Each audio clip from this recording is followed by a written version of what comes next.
Hey there, everybody. This is Kenny along with Kenny Squared. This is Sports on the Positive Tip, where we have conversations at the intersection of sports and faith. It is all about football, Kenny, ain't it? Yeah, it's crazy. Like this time next week, we'll be talking about game one. Yeah. It's September 1st. That's crazy. That's right. Lions and Chiefs less than a week away. Yeah, hopefully you're looking forward to Sunday night. I'm looking forward to Monday night. It should be a lot of fun. Is this the best time of year? Absolutely. Yeah. Yeah. Maybe March, but I think Yeah. this is better. Yeah, yeah. We'll also go around the horn real quick with baseball, right? Because the Braves and Dodgers, what a huge four-game series out in LA this weekend, huh? Yeah, I think this decides who has the top seed, which can be really, really important come game 7 of the NLCS. Yeah, I texted Mike Clark yesterday and I said there is no way the Braves should lose this four-game lead. It's now a five-game lead because they beat the Dodgers last night. But boy, you've got, I think, the four MVP candidates there. Acuna made some history. Acuna Jr. made some history last night. We'll talk about that. You've got a few little bright spots here with the Yankees. Yeah, it's something at least to look forward to here. So yeah. And the blistering, white-hot Mariners come into Citi Field for a three-game set against the Mets. Woo. Good luck. All right, let's talk about it. You ready? Let's get into it. This episode is brought to you by Kitcaster. Kitcaster books you on top podcasts.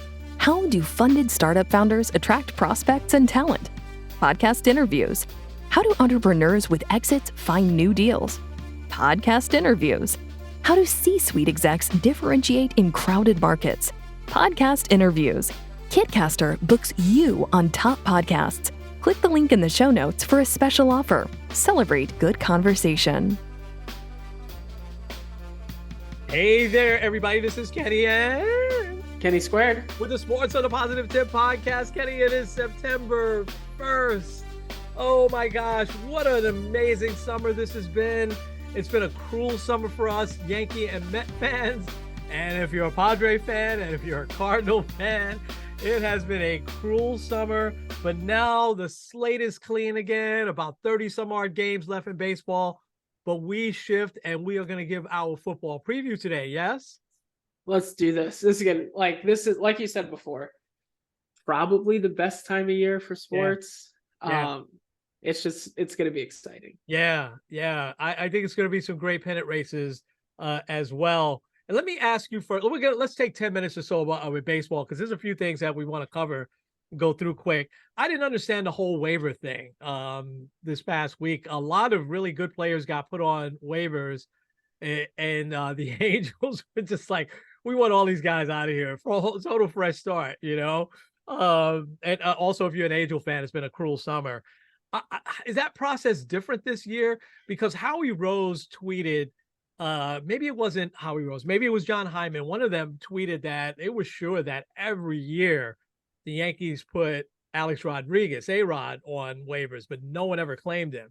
And so I know it used to be they put on waivers, no one touches them, then you could make trades in August. But then it was supposed to be secret. It wasn't supposed to leak out who was on waivers because like now, nobody claimed Carlos Carrasco. He's staying on the Mets, but he knows that he was put on waivers where, they weren't supposed to know it. Harrison Bader said he really wasn't even sure what that meant. And now he winds up on the Reds. What was the waiver thing all about?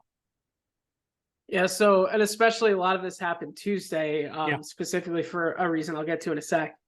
But basically, the way that this type of waivers works is players placed on waivers, and then based on the reverse order of the standings, teams can make a claim to that person. The team makes a claim, they take on the full salary, and they have that player the rest of the year.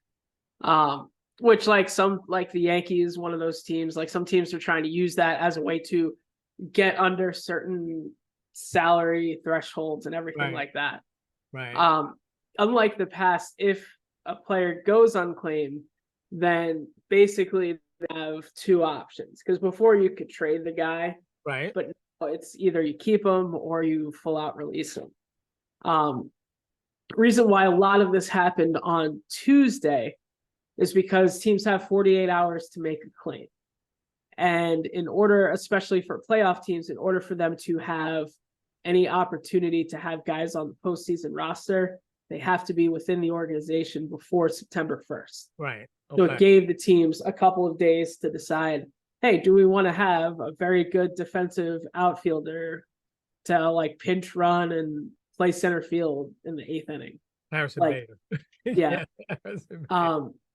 So that's kind of where it is. Like, I don't remember it being as big of a thing in years past. Yeah. Like prior to 2022, this was not really a thing because you could do trades. Like you had mentioned, we talked about Sean Green before. Right. Also, right. One that comes to mind is Justin Verlander when he was first traded to the Astros. That was a waiver wire deal. Yeah. But I think now it's kind of become like the NBA with their buyout season. It kind of seems like it took on that form. So yeah. And I used to understand that the teams also had time, maybe it was 48 hours to pull the player back if they just decided, okay, we should probably keep him. And that comes to mind. I remember when the Yankees really didn't want Jose Canseco, but they were trying to block, I think, the Red Sox from getting him. So they claimed him, thinking that, I think he was with Tampa Bay at the time, thinking that Tampa Bay would pull him back, and they didn't. They were like, and then he wound up on the Yankees and he hardly played because the Yankees really didn't want him, so it gets kind of tricky. So the Reds and the Guardians seem to take advantage of this the most. And I kind of laughed yesterday with the Guardians because I was looking at just the wild card standings. I think they're 10.5 back in the wild card, but they are 6 games back of the Twins. So, I mean, it's not impossible, right? With 30 some odd games left that they could make a run. I think the Reds are right. I could see the Reds picking up. They picked up Hunter Renfroe, right? As well as Harrison Bader. And Renfroe, I think, will hit some home runs for them, no doubt. And he's got a great arm. But and Bader is who he is. He's great defensively. And he's just, he's been inconsistent offensively. But I think those are 2 good pickups. But the Guardians took on some of these guys from the Angels. Now, Reynoso comes out of the bullpen and throws 100. I don't know why he's bounced around. He's really good. So I was like, okay, that's a 2024 pick. Matt Moore has always been okay, pretty good lefty out of the bullpen. But when they got Giolito, I was like really surprised. He's going to be a free agent. But then I'm like, is that what they got him? What's the word there in Cleveland? Why they picked up those 3 guys? There's really isn't much about it. I think one of the biggest things is like Shane Bieber is still on the IL. Right. He's had some elbow stuff. Their youngster Tristan McKenzie also has been injured. So I think it's like a way to make sure they don't come back, keep them on the 60-day, and then just kind of ride these guys out. There's also like a lot of thought that Terry Francona's retiring, so maybe this is our final push to kind of help get Tito another ring. I mean, I don't know if they have that in them, but they might. Yeah. One of the biggest things, the Guardians play a 3-game series against the Twins this upcoming week. So really, they would have to kind of sweep. They got to sweep. Yeah. In order for them to have a chance, they would have to sweep. I gotta lump them in, even though they're still kind of on the periphery here. I gotta lump them in with the Mets, the Yankees, the Cardinals, and the Padres as one of the disappointing teams this year. Do you agree?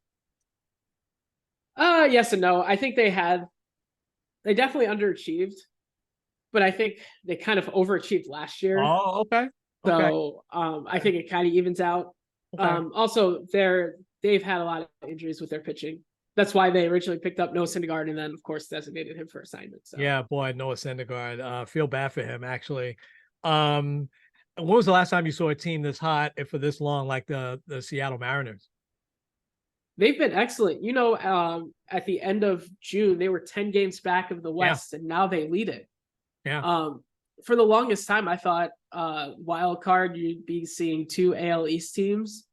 Right now, if the playoffs were to start today, you'd have Texas, Houston, and also the Rays. There'll only be 1 AL team, or AL East team. So They've been hot. Also, another team that's been very hot. They actually finished August with the most wins since the 2001 A's, and that's the Los Angeles Dodgers. Yeah. Let's get to them because what a massively big and baseball should make a bigger deal out of this series, although I think it's the Saturday night game and I'm pretty sure it's the Sunday night game. Dodgers Braves, two teams, the best records, and I think they both have the 4 top MVP candidates. I'm going to give the advantage to Acuna Jr. in a second, and you'll know why. But they're playing a huge 4-game series, which will probably decide home field, for throughout the playoffs. So you're making a face there. What are you? Ooh, they're not the Fox game. They're not the Fox game. The Fox game is Minnesota against the Rangers, and the Phillies and the Brewers. Ooh, is it the Sunday night game? Let me see. I thought I saw that it was a Sunday night game. It has to be. Yeah. The other one though that could be. Nope, it's not. That's what I thought. It's not the Sunday night game. Sunday night game is Yankees Astros, which makes sense because you thought that would be it, but oh man, they've changed those though when they can. They've changed those last minute sometimes. That's a terrible job then. I gotta say, that's a terrible. They're on MLB Network tonight. Yeah. But at 9 o'clock at night, no one's gonna watch it. Not here on the East Coast. No. Boy, oh boy. I mean, they should be highlighted, especially since you have the 4 MVP candidates. So I think last week I thought that Matt Olson was my favorite, but I want to change that a little bit to Acuna Jr., who hits the grand slam last night and becomes the first player in history. And that was hard for me to grasp, to have 30 homers and 60 RBIs. And, there's a chance he could 60 hit stolen bases. I'm sorry. Yeah, 60 stolen bases, 60 RBIs. He'd be terrible if that was the case. 60 stolen bases. I mean, what did you think when we kind of knew he was going to get it for maybe the last month or so, the pace he was going on. But now that number is sinking in, those 2 numbers, what do you think? I would love for him to go 40-40. And I think he could probably do it. Yeah. But oh my gosh, how crazy would that be? Yeah. You have a guy that is it's been a while since we've had a 40-40 player. Yeah. But especially on a contending team, best team in baseball, he would have to be the MVP. You got to give him the MVP then, right? 40-40. So 2 players, right? Canseco and Bonds. I think Soriano did it too. Oh, Soriano A-Rod did too. I thought Soriano fell 1 home run short. Did he come short? And I didn't think A-Rod. I thought A-Rod fell short on RBIs. I could not RBIs, on stolen bases. But I thought Soriano had 39 home runs and he fell 1 home run short. I could be wrong. Could be wrong on that. Yeah. There was one when he was with the Yankees in 2002, 39 home runs, 41 stolen bases. Yeah. Right. But in 2006 with the Nationals, 46 homers, 41 stolen bases. Wow. Boy, Soriano doesn't get mentioned much, man, but he was a great player. He was such a dynamic offensive player, He really was. He was a skinny guy that had a lot of power. That guy he couldn't have weighed more than I do, and he had 46 home runs one year. Just amazing. So it's 3 guys. So Acuna Jr. would be the 4th. Did A-Rod do it? A-Rod did it in 98. Okay. Which makes sense that it's kind of overlooked because we all know 98 was known for a lot of different things. Right. Yeah. All right. So he would be the 5th in Major League history to do it. But he has 60 stolen bases right now. He's probably going to wind up with 70. Those guys all stayed in. What they did was amazing, but didn't they all stay in the 40s in stolen bases? Yeah. It doesn't have the exact number, but I'll pull it up here. But this is the first kind of year where the stolen bases come back a little bit, because of you can only throw over twice, the bigger bases. I think it's lended to, you have, I think I saw Lindor has now stolen 23 out of 24 attempts, so you'll see some much better numbers over that with stolen bases over these next few years. So did anybody get out of 40 out of those players? No. A-Rod was the closest, 42 homers, 46 stolen bases. 46. Canseco and Bonds hit exactly or stole exactly 40 bases, and Soriano 41. Wow. Well, and on that note too, Anthony Volpe became the first Yankee rookie ever to have a 2020 year after a game tying home run that ended up meaning nothing. Well, because they lost, right? They lost to the Tigers, but they took what, 3 out of 4, right? I mean, didn't they take 3 out of 4 or 2 out of 3 for the Tigers? 3 out of 4. Yeah, they took 3 out of 4. All right, so let's get to that real quick, because you said at least there's some bright spots here with the Yankees, because there's a couple of bright spots with the Mets, but you go first. Volpe is definitely one of them. So Volpe, 20-20, and is he the first Yankee rookie to do that, or first rookie? First Yankee rookie. First Yankee rookie to do that. And that's amazing when you go on about the names of Yankee rookies, right? Or even if you just take the Yankee rookies that won Rookie of the Year, it's vast. So why are you pumped up, or at least have a little glimmer of hope with the Yankees here going forward? Lineup hasn't been released yet. If it does, I will read it out. But this is probably going to be tonight the first Yankee lineup I can think of where they're starting 5 rookies. Wow. Now I'm pretty sure Oswald Peraza is still considered a rookie because he didn't get a lot of at-bats last year. Yeah. But they would have him, Pereira, Volpe, and then the 2 guys they called up today, Jason Dominguez and Austin Wells. And like, I think it's one of the things that I've been a little like kind of wondering what they're doing. And like getting these guys some run can really help for next year. I think of 2016. I was talking to a friend about it earlier. What made it so fun, even though they sold at the deadline, is like you saw Aaron Judge play every day. You saw Gary Sanchez play every day. Yeah. And like, I think it was because of that they were able to go on the run in 2017. So we'll see what happens. I kind of look at what this team has moving forward. If these rookies can kind of show that they have some gumption, some oomph, then you're looking at like a pretty solid team for next year. And all of these guys are more like contact, speed, defense first type guys, as opposed to just let me hit the ball as hard as I can and hope that it goes out. Yeah. So it'd be also kind of a shift in philosophy in that way. Which and you would agree to this, right? That'll be good, I think, for the Yankees. Yes. Oh, absolutely. Yeah. Yeah. Because like, especially like 2023 baseball, you have to have speed. You have to have athleticism in the field as well. Power hitting just doesn't happen. Like, I mean, we just talked about it. Acuna has 60 stolen bases. Yeah. Like you need guys that have that type of speed to be successful in baseball nowadays. Oh, no doubt. Now Dominguez, is he the top prospect that a lot of people have been talking about?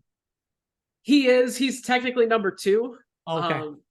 But he was called up last week from from AA to AAA. Right. He hit 470 within a week. So he's been highly touted since he was signed at like 17 or something like that. I think it you make such an important point, because I think that makes it easier when they go to spring training next year, when they come up next year. If they make the team out of spring training and their first at bats in April of next year, that they have this experience in September, and heck, the Yankees, I'm sure, like even this weekend, that's a crazy important series for the Astros. So they're not going to be in just games that are playing out the string. I'm sure there'll be some of those, but whenever they're playing a contender, it'll be tense games and national television. So I think that gives them, some really good experience going into next year. And also like a lot of the lower pressure really helps too. Like it's not like you're not throwing them into a playoff race. Like, yeah, absolutely. Hey, if they go 25-2 and make the playoffs somehow, I mean, I will be over the moon happy. But also like these guys get the run, then you're getting all the shaking up stuff. Yeah, be great. Absolutely. See, it didn't help Brett Beatty last year. And he was in some important games last year as a rookie. But I remember Greg Jeffries coming up to the Mets in '88, and he went on a tear. But then he was terrible in the first part of the year. The next year in '89, but Michael Conforto, same thing in 2015, helped them get to the World Series, and he had a really good year in 2016. So some guys, I think it'll help. Some, not so much because pitchers start to figure them out. I think that always happens inevitably, but the really good players, figure out that make an adjustment to the adjustments. Yeah. All right, real quick on the Mets, and then we'll jump into football. So I more kind of a thing about the Texas Rangers, who didn't look that great against the Mets this week. The Mets bullpen imploded. I mean, they had a 3-0 lead, and then they lost 4-3. It was the bullpen. They had great starting pitching from Senga and no, Senga didn't start this week, but from Jose Quintana, who's been outstanding so far with the Mets. But they've had really good. Oh, Tyler McGill had a really good start. And so these were tight games. The Rangers won in either the 8th or the 9th inning. But in the 9th inning on Wednesday, I would be, if I'm Texas, I'm concerned about Aroldis Chapman. He's still throwing 101 miles an hour, but Mark Vientos took him deep. I mean, to right center, and it sails well over the fence, and that brought them within a run, and they wound up losing that game 3-2. But the next night he lost the game by hitting DJ Stewart, who's been great, by the way. And so while I talk about how real quick the Rangers didn't look like the same team that they looked all summer long, and they better be really careful because they could drop out of this in a hurry with the Mariners being as hot and the Astros coming on strong. I'll talk about now real quick. There's been a few bright spots with the Mets. Ronnie Mauricio comes up. Now, we haven't seen him at the major league level yet. He's had a couple of really good minor league seasons. The reason why they haven't brought him up is because he doesn't really have a position. He's a shortstop, and they didn't want to trade him, but there's no way over the next now 7 years that he's going to play shortstop for the Mets with Francisco Lindor there. So he's played some third, some outfield, some second base. So they wanted to figure out where his best position is at. But if he's coming up, they're going to play him. They want to see what he has on his bat, I'm sure. Brett Beatty's coming back up. But those I'm anxious to see. Alvarez is overall, Francisco Alvarez has overall been a bright spot, but he's been really, really bad the last month or so. I think he tired out, but he still right now has 21 homers and I think 49 RBIs. But the bright spot has been DJ Stewart, and what a great story he's been.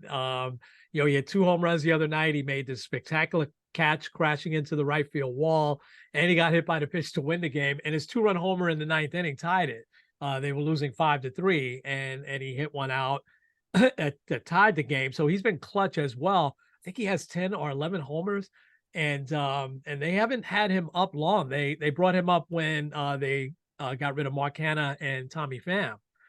So Stewart bounced around with the Orioles, and he just never fulfilled his promise. He was a #1 draft pick, but it looks like he's calling himself a late bloomer. And so I'm hoping that he sticks with the team, and hopefully next year he could be, left-handed bat off the bench or DH, as I don't think Vogelback will be back next year, although Vogelback has hit better of late.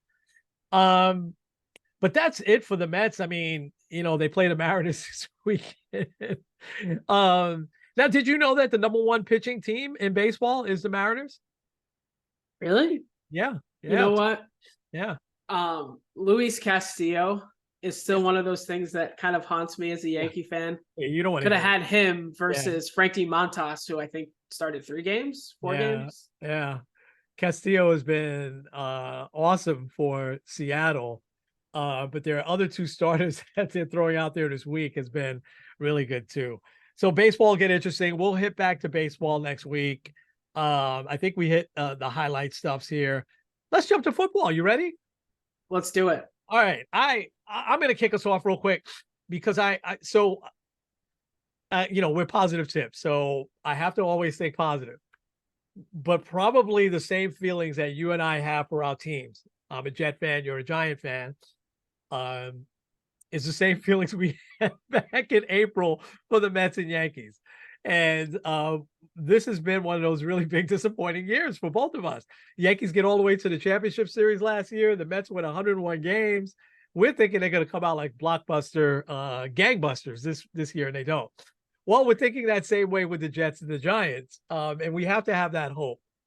So, real quick with the Jets, I love what the Jets did, and so if you go back on our podcast, I was very skeptical with Aaron Rodgers. Aaron Rodgers has been exactly the opposite of what we've known him since he's been here so far. It took a long time to get him. It seemed like that was forever. And it looked like that wasn't his doing, to give him, not to give him credit for that. It looks like it was more on the Packers end, trying to get as much as they could, but you can't blame him.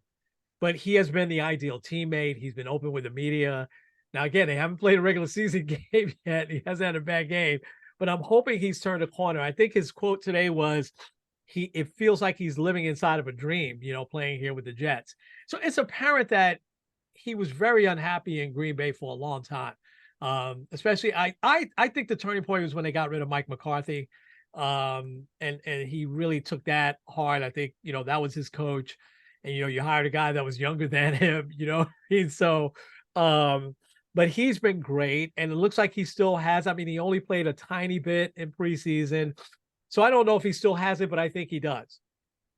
But here's a couple of quick things why I like the Jets this year to at least win 12 games, maybe even 13 games.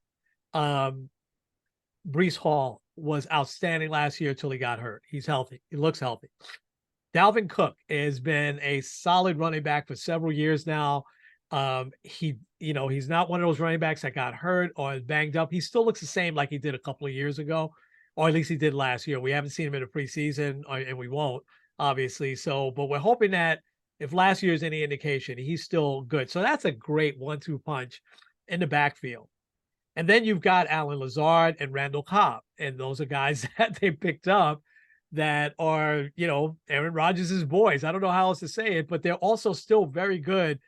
Lazard is not that old, but Randall Cobb is a little up there in age. He's been playing for a little while, but he's still very, very good. And then you have Garrett Wilson, who is coming into his own, was coming into his own last year. And so I just think that the offense is going to be really strong. And it's been tough for me with the Jets watching them trade away playmaker after playmaker after playmaker. But it looks like here they now have a lot of playmakers. They gave Aaron Rodgers a lot of weapons. The Jets have, for the last several years, had a really good offensive line. So I'm not worried about him getting too banged up. So I love their offense. Here's the main reason, because you can get outscored easily if you don't have a good defense.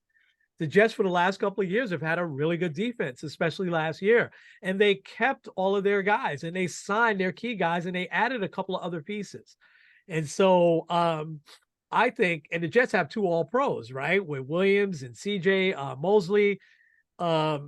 They've got a couple of, All-Pros, perennial All-Stars on that defense. So I think now you combine a really good defense. And I got to say, I'm not going to say that they're the best defense in the league, but I think they're probably in the top 5. And they've been that way for the last few years. It really wasn't the defense that lost games for them over these last couple of years. So you never know what can go wrong in a football season, right? Somebody could get hurt or whatever. But if this team is constructed and they just play up to their expectations, they should, make the playoffs, and they should be poised for a deep playoff run. So I'm really, really excited about the Jets. How about you with the Giants? I am not as optimistic as you are, and I think partly because I still look at the Eagles and the Cowboys versus, I think you can make a strong argument the Jets have the best quarterback in the division. People might say Josh Allen. Yeah. There might be a slight argument for Tua, but I wouldn't think so. But you can make the case for Aaron Rodgers, that he's the best quarterback in the division. Daniel Jones is not the best quarterback in the division. Definitely behind Jalen Hurts, depending on the week, behind Dak. But I do think they still have a shot at the playoffs. I think one of the biggest things is their defense, and also kind of the mindset of Saquon. He had a very up and down off season and is still only signed through this year. I think, first of all, it's overdue. You got to extend the dude. But I'm worried that might end up spilling over into the regular season. Daniel Jones does have better weapons than he's had, though. And I think like Darren Waller, if he can stay healthy, can be like second or third best tight end in the league.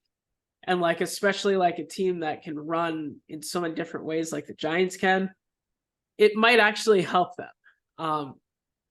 So like they were 9-7-1 last year.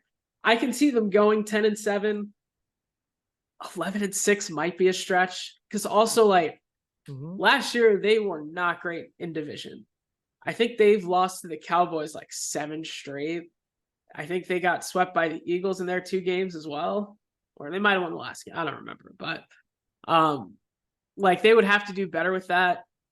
I mean, the Commanders are still kind of weird. Obviously, new owner there, so there's going to be a lot of weird fluctuation as it is. But they have a tough schedule, and I think they can still navigate most of it. One thing I'll point out, which would bode well for them, 2004 was the last time an NFC East team won the division back-to-back years. Wow. And that was 4 in a row by Donovan McNabb, Andy Reid, and company. Yeah. So like, you might, like, in that regard, you might see the Giants pull in there. But I think a lot of people, if you're going by that trend, a lot of people will probably end up picking the Cowboys, not the Giants. So yeah. I don't know. It'll be interesting. It will be. Do you think any fall off from, because they rally behind their coach, and you would remember who it was that they played in week 1 last year, and when they went for the win instead of the tie, and they got Tennessee, the win. Yeah, they were playing Tennessee, who was heavily favored in that game, and it was like that was a turning point right there early in the season that they rallied behind him. Are you still sensing that they will run through walls for their coach? Yeah, and I think that's a big reason why they'll definitely stay competitive. Not only do I think they really have their coaches back, I think Dave Ball is an excellent head coach, but I think also he's really good at getting the best out of players. Yeah. And especially like a few more weapons on the offensive end. I don't know. You might see something special. Yeah. Okay. All right. Well, we're both excited, I think. Yeah, maybe you're not as excited as I am. You're cautiously optimistic. There was a point last year when I asked you if you felt like they should bring Daniel Jones back, and you said no. Are you excited that he's back? I mean, I look at it and say, what would have been the other option? Yeah.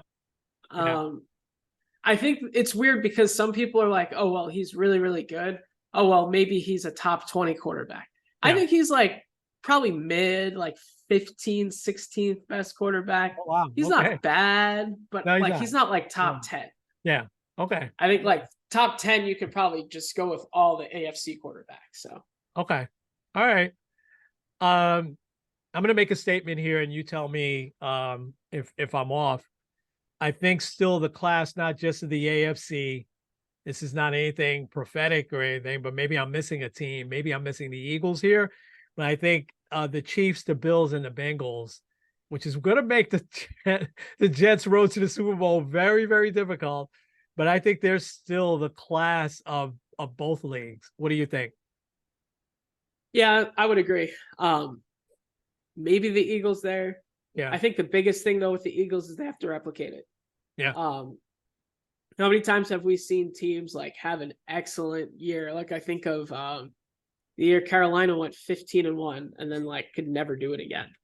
Yeah. Yeah, that's true. Yeah. They got to the Super Bowl too. Yeah. Yeah. Okay. Yeah, maybe we could throw the Eagles in there. Let me the most interesting teams, or let me put this then.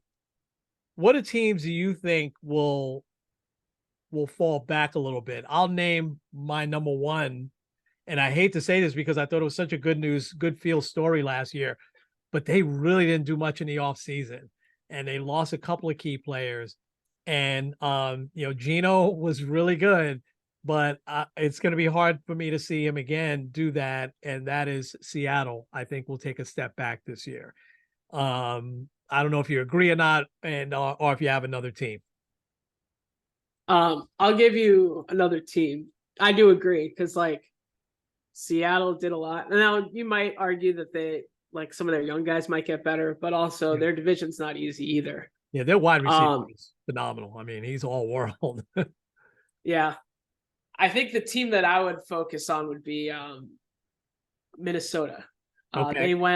They went 10-0 or no, 11-0 in one score games. And also then ended up getting torched by the Giants almost twice. Yeah. So that's hard to do. Like usually teams that have like really good or really bad one score records, it usually a lot of that is based on kind of the luck, and you'll see a little bit of a change there. Also, Green Bay might be better. A lot of people are loving Detroit, and some people also kind of like the Bears. Seeing Justin Fields take the next step. So okay. I'll name you just the other 3 teams I have here that are going to take a step back. And one of these I think you'll be surprised at. I think the 49ers are going to take a step back this year. I think the Cardinals will be terrible this year without Kyler Murray. And I think the Dallas Cowboys are still overrated. And I think they're going to miss Ezekiel Elliott more than a lot of people think. So what do you think about those 3 teams? And do you have anybody else to add to that? I think Cardinals are probably worst team in the NFL. Yeah. So I agree with you there. 49ers, I'm kind of waiting to see because like I feel like if Brock Purdy doesn't work out early on, your boy Sam Darnold might have one of those weird like, wait, where did this guy come from type of moments. Maybe. I'd like to see both of them do well because Purdy is such a great story. There's something missing on that team. I don't know what it is, but go ahead.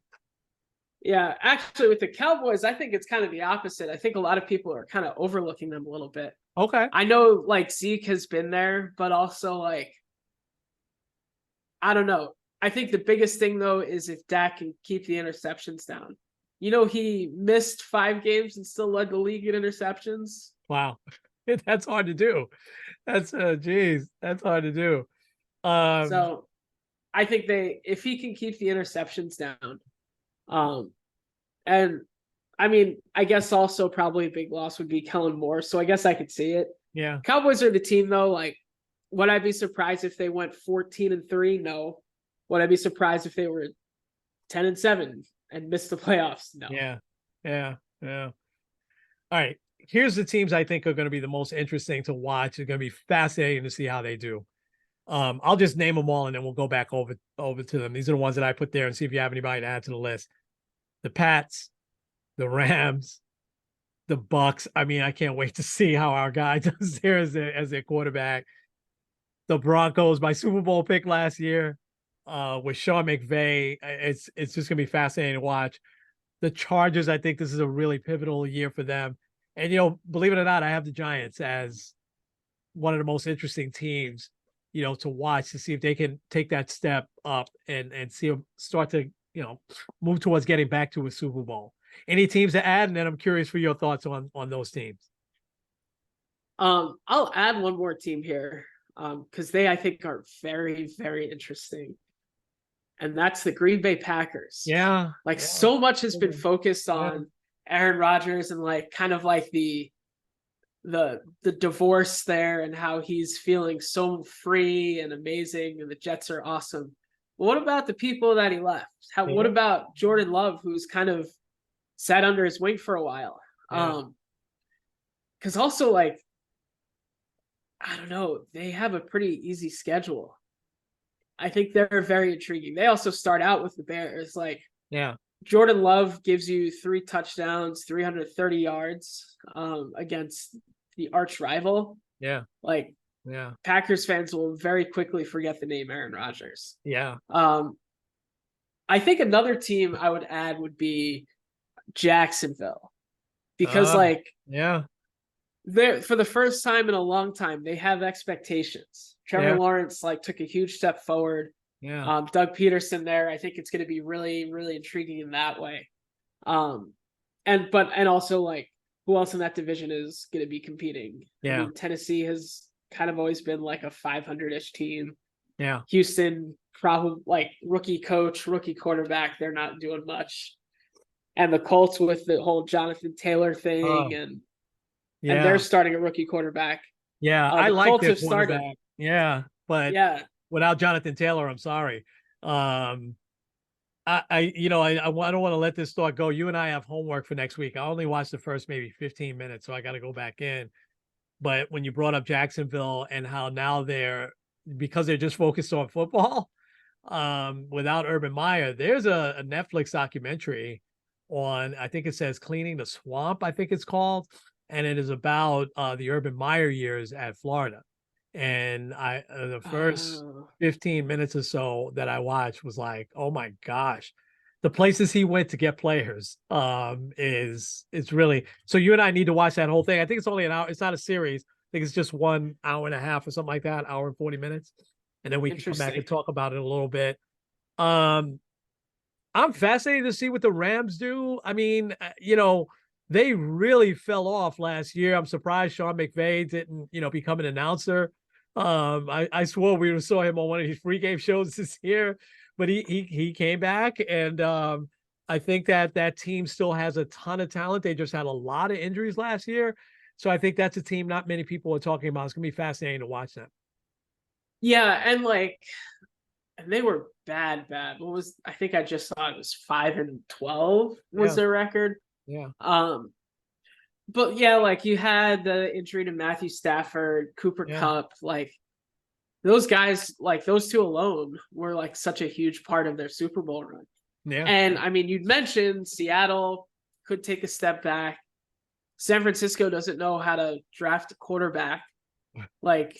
And obviously Arizona, they're going to be in the tank without Kyler. So it'll be interesting to see if they can kind of take that step back. Get the Rams in there and take that division. Yeah. And also you'd mentioned the Patriots. It's so interesting because they could have kind of like with the Cowboys, but not as I think their ceiling and floor are a lot further apart. Would you be that surprised if Mac Jones can put it back together and they win 11 games and make it in the playoffs? Yeah. Yeah. But also, I wouldn't be surprised if they won 5 games and Bill Belichick retires and they get rid of Mac Jones.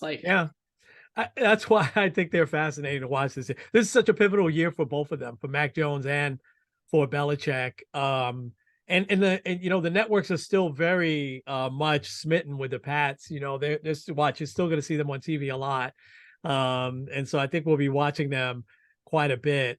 Can Baker Mayfield take what's still a very good Tampa Bay team and take them to the playoffs? I think he could. The one thing that'll be interesting. So the every year, pretty much, there's always a worst to first team. Last year that was Jacksonville. The Bucs won that division last year. Obviously, Tom Brady was quarterback and all. I think a lot of people would probably say the Jets would be that team since they finished in last. Mm-hmm. But I wonder because that division is awful. Derek Carr with the Saints. I mean, that's interesting. Yeah. You got rookies starting in Carolina as well. Yep. But the last place team there was Atlanta, and they were only last place team by I think 2 or 3 games. Yeah. So I don't know. I think he could though, with not as much pressure, and also chip on his shoulder. Baker is 110% better than regular Baker. Yeah. So you might see him come out with a fire under him. Yeah. He looked good with the Rams last year. Towards the end of last year, he had a couple of really good games. Is there another quarterback that's more at the crossroads than Russell Wilson? I mean, he's had a ton of success in his career. Won a Super Bowl, should have won a second Super Bowl. And he's got one of the best coaches of our era. Although, Sean Payton has only done it in one place. It's not like he's done like Andy Reid. He's done it in a couple of places, but nonetheless, I think he's a great coach. I think you would agree. And I just thought Denver so underachieved last year because for several years now they've had not a good but almost great defense. And I thought all they was missing was that leadership and a quarterback. and they make the big trade for Russell Wilson, which really they mortgaged a lot of their future with draft picks to get him, and it just turned out to be an absolute bust. I am so intrigued as to what they're going to do this year. What about you? Oh yeah, absolutely. Because yeah, like I think before he got traded to Denver, people were like, "Oh yeah, Russell Wilson's a surefire Hall of Famer." But if he has another like bad season, Yeah, people will start to question that. And but also their division is not easy. Obviously, you got Kansas City defending champs, but like the Chargers are really, really good. They have the highest paid player like in the league there. yeah, Um, yeah. Vegas, I don't know what to think of the Raiders, but Yeah. I mean they do have Garoppolo who somehow always wins games. So I didn't realize I was reading this today that he's 32 years old, Garoppolo. So he's not as young as I thought he was. Seems like he's been in the league a little bit longer, but I forgot he was Tom Brady's backup for a couple of years there. We can add the Raiders to that list too, but you mentioned the Chargers. I think that the Chargers should take that next step up, right? And be at least, you can mention them in the same sentence with the Chiefs, the Bills, and the Bengals, but and I think with the Jets, you got to throw them in there. But there's something missing from that team that I can't. They lost so many games in these last few years, not just last year, in the last minute. It's like there's just something with that team, and I just don't know. But they're fascinating to watch because for 1 week they could be just this explosive offensive team. And then the next week they can blow like a 14-point lead with 5 minutes left, which they did a few times, last year. So how about I'll start with I think the teams that are going to be most improved, and I'm going to start right there in your hometown. And it's going to hurt me to say this, so I'll start with the offense for a second first. I think your pickup of Elijah Moore is going to be, as the season wears on, is going to be big. But I also think, I got to say this, that Deshaun Watson is going to be highly improved. I think now with everything behind him, although there's still some stuff that you read about with him, but I think with everything mostly behind him and with him, getting at least some experience last year and getting the preseason, I believe they played him in a preseason game or two this year, which was probably a smart thing to do, right? To get him, knocked around a little bit so he could get in football shape. The improvements that they made on the defense from that first draft pick, that guy's like 320 something pounds, but he's really fast. I think that I think Myles Garrett needed a lot of help there, or some help, and I think they got it for him. I think the Browns are going to be a team to reckon with. I don't think they'll get off to the start they did last year. I think they'll be a really good team, and I think Watson is going to play extremely well. I don't know why I'm saying that, but I really do think that the Browns are going to be one of the most improved teams in the league this year. What do you think? I can definitely see it. I think one of the biggest, my only hesitation is their division's really tough. Yeah. But they start out against Cincinnati, and I think they've won 5 straight against the Bengals. For whatever reason, they just always have the Bengals number. Yeah. So, and I do agree, like Deshaun Watson having a full off season, kind of getting back into the football mode, will help him. However much we want that to help him, that's up for debate. But also, like, they've had a really good defense the last few years. And, like, if they had a better quarterback, if they didn't have Jacoby Brissett starting at the beginning of the year, like, you might be talking about them as, like, they could have been, like, playoff contenders. So, like, I could definitely see it. I guess it's just a matter of if they can pull it off here. Yeah. I think the Texans, I don't think they'll make the playoffs, but I think that CJ Stroud, they named him the starter, which a lot of teams don't do right away, right? I mean, we see it with Indianapolis, and now we're seeing it with Texas, with the Houston Texans. They've and here's the difference. Years ago they had David Carr, Derek Carr's brother, I believe, and he got sacked, I think, the most in history that year. and they when they were an expansion team, when the Texans came into play. And what's different, the difference is that for the last few years, the Texans have a really good offensive line, and they've allowed some of the fewest sacks in the league. And so I think that if Stroud is given some time and he gets to play like he did in college, when he played in college, I don't hear what I'm not saying. I mean, there's nobody that can compare really to, you know, Patrick Mahomes, but he's a little bit as close as they can come, you know. And maybe I should be comparing him to the Eagles quarterback, you know, before Mahomes, but I like him a lot. I think he's going to make an excellent NFL quarterback, and I think the Texans are going to do a lot better than they have the last few years. Yeah, and it'll be interesting because they have D'Amico Ryans there as head coach. Yeah. Yeah. And also, like I'd said before, that division is not good. Like, Yeah. I mean, Indy's in kind of a weird spot. Yeah. Obviously Jacksonville would be good, but like, Yeah. I don't know. Yeah. Let me give you two other teams, and then it's going to be time for our picks in a second. I think the Bears are, with Justin Fields healthy, are going to be really improved. And that was also a big pickup in the offseason from Carolina, right, with DJ Moore. So I think he's got a huge weapon now. Their defense has always been pretty good. So I think that they're going to be heavily improved. But let me give you the team that I think is actually going to be the team that we always see start off like gangbusters and they fall off. I think that there's not going to be, and even compared to Baker, I think that the player in the NFL that's going to have the biggest chip on his shoulder is Lamar Jackson. And I think that Baltimore is going to be consistently good this year. And they'll probably be the most talkative team with Odell Beckham on there now. They'll probably talk the most trash. But I think Lamar Jackson is going to have an MVP year. All of his contract stuff is out the way. I think he heard, he's not a dumb guy. He heard all the talk. Oh, is he, just sitting out? Is he injury prone? Can he take this team to the next level? I think all of that he just took in, and I think he's going to come out angry this year. And I think he's going to have an amazing, amazing year. And, the Ravens still have some players in their prime on both sides, right? On offense and defense. I just think they are going to be really, really good.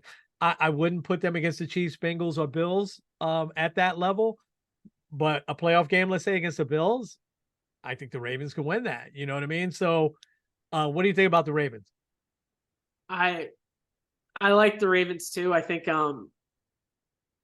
because like Lamar has never had like an excellent receiver. Like I know Odell is like 2 ACL injuries in, but he's at least still like a really legitimate threat. And it always seems like there's a weird rando group of injuries with the Ravens every year. Like I remember, what was it? I think it was a pandemic year where they had like all of their running backs got hurt within like a couple weeks. Yeah. So like I'm sure that you get everyone healthy and everyone like rolling, they should be good. Yeah. I think the one other team, and I'm rooting for, it's hard for me to root for Deshaun Watson, right? I think for any of us. But I do, to be fair, right? I think he's going to go back to where he was with that team. But the guy that's really easy for me to root for, especially watching the documentary Quarterback or that series Quarterback, is Marcus Mariota. And I do think the Falcons are going to be much better than they were last year. I can see that. Yeah. And also they have a really good running back. And like I said, there's always one team that goes worst to first. Yeah. And it would make sense if they would be them. Yeah. Because that division is also awful. Yeah. All right. Now you've been really good with Super Bowl picks. I've been terrible, although I did pick the Rams a couple of years ago. But I think last year, I picked the Rams and the Broncos. So I was way with the Broncos because I thought that, Matthew Stafford and Russell Wilson would imitate what Matthew Stafford did. But you know, as much as I've said Chiefs, Bills, Bengals, and then there's everybody else. I'm going with one of the everybody else's, and I just think it's now or never for the Jets. I really do. I think that I think that they'll go on. I think they might start off a little slow. See, without Jets and Giants, we're gonna know relatively quickly here, right? In week one, a little measuring stick, right? Getting the Bills and the Cowboys, respectively. Um, but I think the Jets will even it out towards week 6, week 7. I think they'll go on a great run in the second half, and I could see them, you know, getting to the Super Bowl. I really do. I could see them having an upset, you know, in one of these playoff games and knocking off one of these teams. I think it's now or never for Aaron Rodgers, and you know, he's a different animal than Brett Favre. Brett Favre put a lot of pressure on himself. We need to talk more about him, by the way, because some more stuff came out with him in the news this week, but we'll get to him next week. Brett Favre, so disappointed in him. But I'm gonna pick the Jets more because I'm a fan this time around. But I truly think that with the weapons that they have, that they may go on a really special run here. So I'm gonna pick them in the AFC. And it's really not hard for me to root for another guy here, Kirk Cousins. And I always liked him. I always knew of his faith, and that's not why specifically I'm picking him. I just think that the relationship that him and his coach have, and that guy seems to be such a good coach, O'Connell, right? Kevin O'Connell. I think that he's one of the future star coaches of this league. And I like the Vikings talent. I know they lost Dalvin Cook, but I just think that they have enough talent to get back there. It's been a long time. I can't even tell you the year. When was the last year? It had to be sometime in the 70s that the Vikings got to the Super Bowl. And I feel like they've gone in spurts where they came close, you know, a few times in the Dante Culpepper, Randy Moss years. And but I think this might be the year that they can get over the hump. I think Philadelphia is very, very close to picking them to go back, and they just might. I really like their team and their coach, and obviously their quarterback as well. But I just think that it's so I went with the whole now or never theme. I think it's now or never for the Jets. And I think for the Jets, it's a 2-year window. So, but I'm saying now, but for Kirk Cousins and the Vikings, I think it's now or never. So I'm going Jets Vikings. Wowee. Vikings 1977. Yeah, that's I was a young kid watching the Super Bowl with your grandfather, you know, for sure. I think they lost. Who'd they lose to that year? The Raiders. They lost to the Raiders that year, right? 77. The Raiders killed them.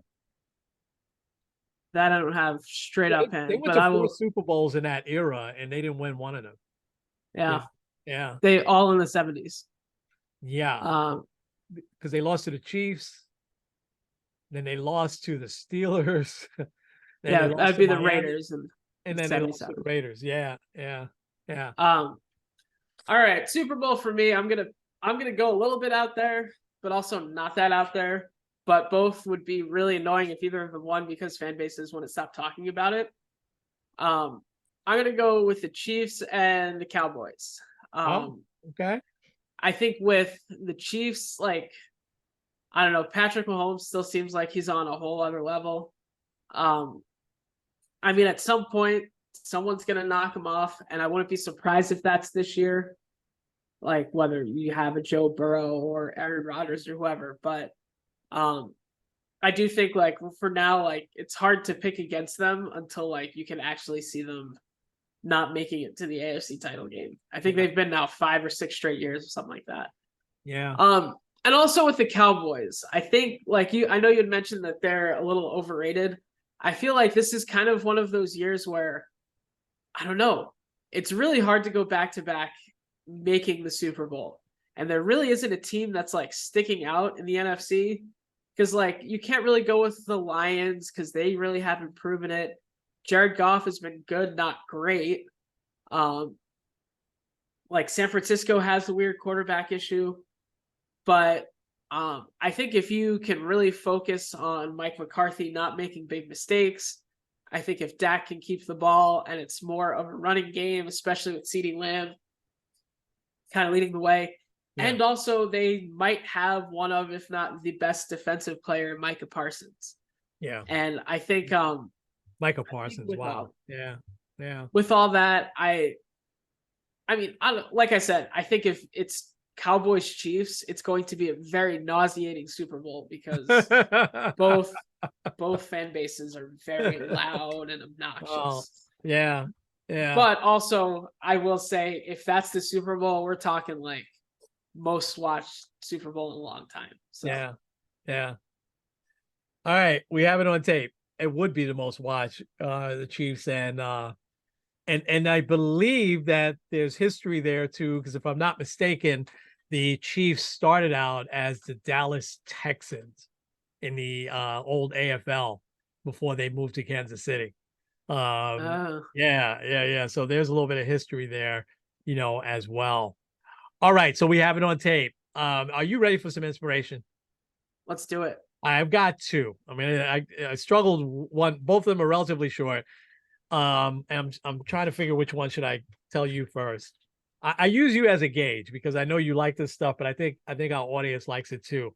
So let me do five amazing notes about Tony Gwynn. But I just saw this before we came on a little bit ago. So who are the guys that lead in strikeouts this year? Kyle Schwarber, definitely, and Eugenio Suarez. They both are probably going to strike out 200 times this year. Did you realize that Tony Gwynn for the whole decade of the 80s only struck out 180 times for the whole decade? Wow. Yeah. Here's some other 5 amazing notes about Tony Gwynn, right? The only time in his 20-year Hall of Fame career with the San Diego Padres that he didn't post a batting average above 300 was his debut season in 1982 when he hit 289 in only 54 games. Every other year, he batted over 300. He batted better than 350 in 7 different seasons, including 5 consecutive seasons from 1993 to 1997. I had forgotten about this. This doesn't get talked about a lot. In 1994, when the players' strike shut down the season on August 12th, Tony Gwynn was hitting 394 that year. And that remains the single highest season average by any player since Ted Williams, hit 406. He won the last of his 8, I'll say it again, 8 National League batting championships with a 372 mark in 1997 at the age of 37. And he collected that year a career high 220 hits. He never won the MVP. The closest he came in 3rd place in 1984 when the Padres went to the World Series, and he finished behind Ryan Sandberg of the Cubs and one Keith Hernandez of the Mets.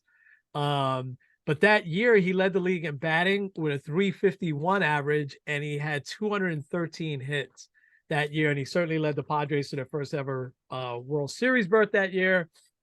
Just an amazing, amazing player who doesn't get talked about as much, passed away a few years ago. What was it? Cancer of the mouth, right? Because he chewed tobacco. And Tony Gwynn, what was really funny is that he had a belly sort of like David Wells. And it didn't matter. He was still like hit. Not most of his career. The last few years, he was a little overweight, but he was still hitting right up until the time he retired. Amazing. 20 years with the same team. Just an amazing, amazing career. I think part of it, a little like Ken Griffey and Shohei and Ichiro, playing his whole career on the West Coast. We don't hear about him as much here on the East Coast. All right, now I got one that's going to blow you away. What was it, about a month and change ago, we talked about Michael Lorenzen pitching a no-hitter in his home debut, right, for the Phillies.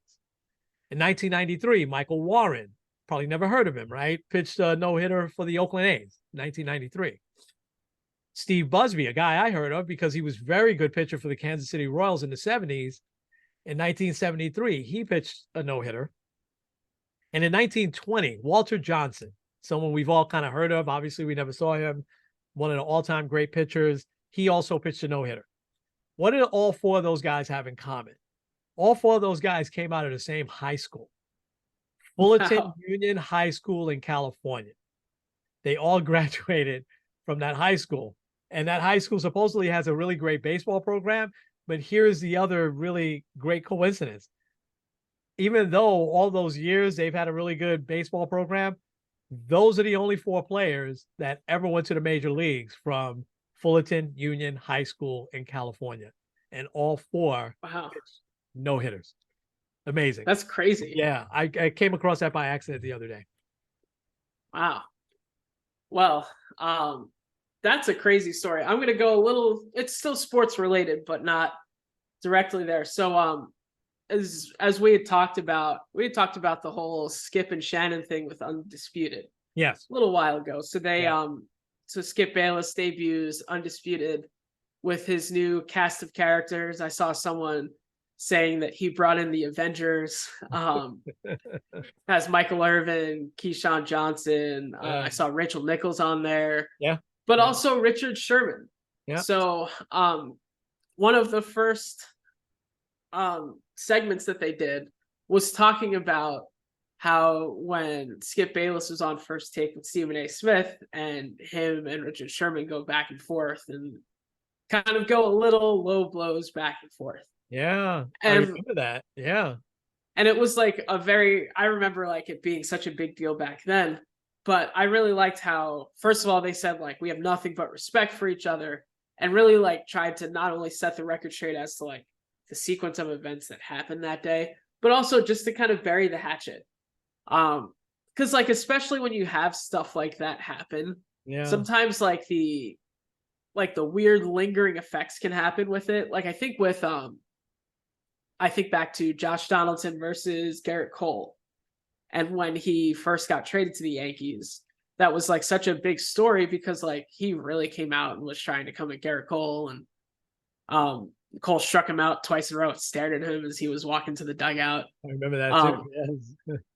And like a lot of times, like when it comes to sports, like you have those like rivalries and they just kind of like, oh, they're teammates now. And it's just kind of a weird, awkward tension. But I like how they really just set the record straight. Because I feel like biblically, that's what we're supposed to do. Yeah. Like we're not supposed to just kind of leave stuff out there. Like Matthew 18 says, like, if you have an issue with someone, go and talk to them in person. Mhm. Don't talk about them on social media. Don't talk about them to somebody else.